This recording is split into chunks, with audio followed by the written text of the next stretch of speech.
We have with us today CEO of AgriFORCE Growing Systems, Ingo Mueller. Ingo, welcome to the program. Hi, Johnny. How are you? I'm good. How are you doing? Good, thanks. Why don't we start off by telling us this important news release for AgriFORCE. Can you contextualize it for us? Well, I think, as we grow as a business and look to take on more acquisition targets, having experienced counsel helping us execute is going to be incredibly important. We're talking about global businesses with many hundreds or in some cases thousands of employees. And there's a great degree of complexity involved in the transactions. So having a steward who's worked for, as General Counsel or in legal departments for companies like EA Sports and Fitting, for example, is pretty significant, and I think an essential part to our success. Could you tell our investors or potential investors what this news means for them? Well, I think it's always about execution. We have two elements of our business that we're focused on. Of course, the organic growth of our business around Unthink brand and the Mana technology around RCS, our grow house, etc. But at this stage, we're really focused a lot on M&A to really catalyze our growth and really attack the four verticals that we talk about, or four pillars, as we like to say. Delphi was our first sort of target, and then behind that, DeRoos. And we have a pretty robust pipeline of other companies we're engaged with at various stages. And, if we achieve the success rate that we'd like around those potential M&A targets or acquisitions, then we really need somebody with that experience from a legal perspective to navigate not only the contractual elements, but also the regulatory elements that go along with it. That's fantastic.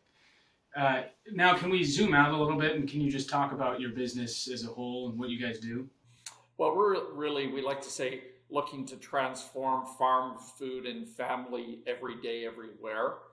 And our focus is really around transforming agriculture by using technology and doing it in a way where we focus on intellectual property and know-how. At the end of the day, agriculture is a commodity-based business. However, within that context, it's really important to stay focused on things that make you unique and different, that allow you to generate larger returns for shareholders and investors. And so our focus is on finding how we can use technology to drive sustainability and nutrition. Now, can you talk a little bit about who your target market is and the size that you estimate it to be? Well, I think when you look at agriculture as a whole, it's a multi-trillion-dollar sector. I mean, it's massive. We're talking about feeding the planet, with population growth, the impact of climate change. It's only going to become not only a bigger market, a more important market. And so from our perspective, we're really focused on two things. We're focused first and foremost on consumers. I think it's important to note that consumers are really driving this change. Ever since COVID and now with the advent of the impact of climate change, consumers are demanding to know where their food comes from. They're demanding to know how it's produced. And then, they're asking the grocers and the companies that are delivering directly to consumers to ensure that food is also more nutritious. It's, this factory farming concept in which the entire supply chain was developed around doesn't work anymore, not effectively. And it doesn't deliver food that are robust nutritionally or taste-wise. I mean, I'm sure you've been to a grocery store and you eat a tomato and it has no tomato flavor.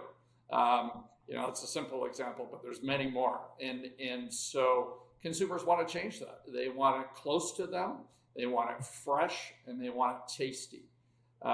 So consumers are really the catalyst to everything. But through consumers, you're finding both farmers needing to change behaviors. Farmers are trying to find ways to now deal with degraded soil. They're trying to find more efficient ways to produce, use less water.